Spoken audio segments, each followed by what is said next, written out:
السلام عليكم.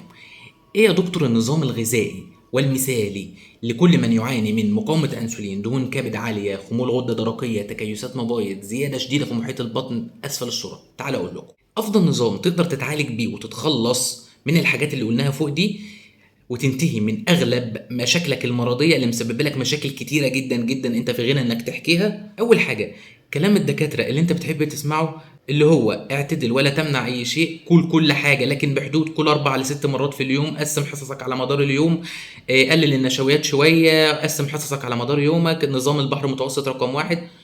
ده نظام فاشل.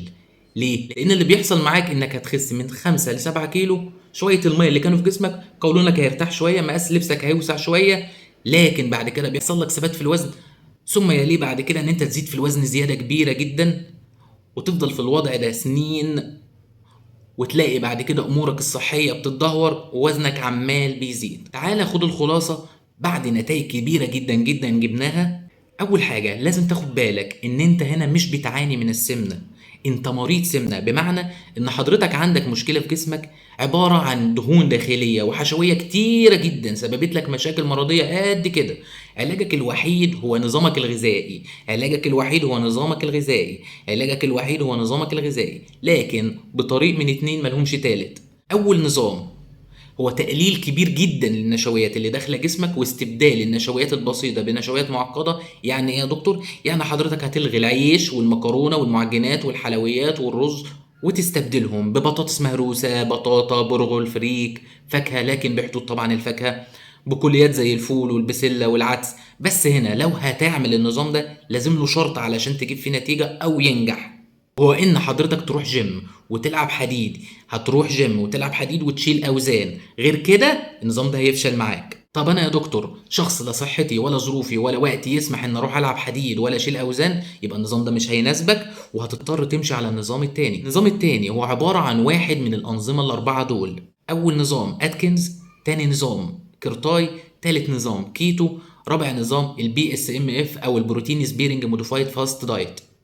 الأنظمة دي لازم تبقى فاهمها قوي قوي قوي قوي قوي علشان تعرف تخش فيها، أو إنك تعملها تحت دكتور فاهم جدا. خلي بالك لو ما انتش فاهم هتضر نفسك، هيناسبك واحد بس من الأربعة دول، فدور عليهم وابحث عنهم بحيث تفهمهم وابدأ طبقهم.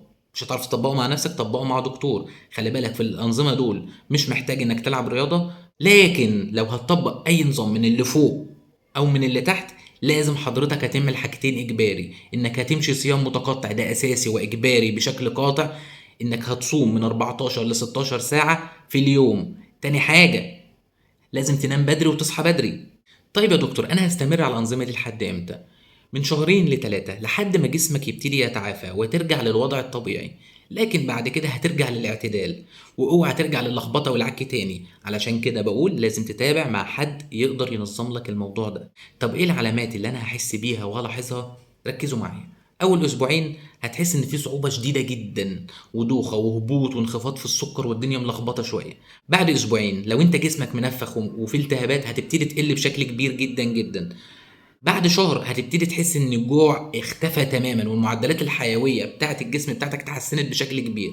بعد شهر ونص هتحس ان مقاسات لبسك اتحسنت جدا جدا جدا جدا. بعد شهرين محيط البطن السفليه بتاعك هيبتدي يتحسن وهيبقى واضح جدا انه نازل. بعد 3 شهور هتلاقي تغيير وتحسن كبير جدا في مقاسات لبسك وشكلك، مع تحاليلك هتلاقيها ظبطت جدا جدا جدا وحالتك الصحيه بقت 100 100. خلي بالكم المواعيد اللي انا بقولها دي تقريبيه متوسطه، تختلف من شخص للتاني. وملحوظه مهمه، ممكن تعمل كل ده وتبقى طالع عينك وتبقى برضه تطلع على الميزان تلاقي نفسك ثابت. خلي بالكم هرجع لنفس الكلمه اللي قلتها، انت مش بتعاني من السمنه، انت مريض بالسمنه، والميزان ما يخصكش. اوعى يكون ميزانك هو فيصلك في انك تفضل مكمل في طريق صح.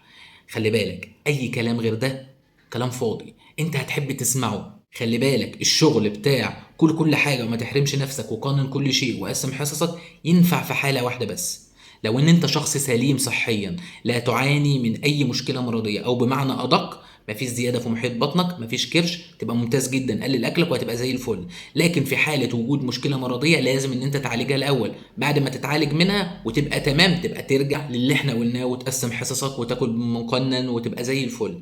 غير كده يا جماعة انت بتضيع وقت، بتضيع جهد ومجهود، بتضيع فلوس على الارض، تضيع صحة ملهاش أي لازم إنك تضيعها في سن صغير زي ده. خلي بالكم اللي أنا قلته ده هو الخلاصة يا جماعة، والوجه الله تعالى. قادر تطبقه مع نفسك طبقه، حابب تتابع مع دكتور تغذية فاهم طبقه برضه.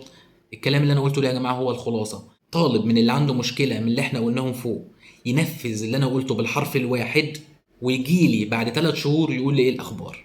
بس كده.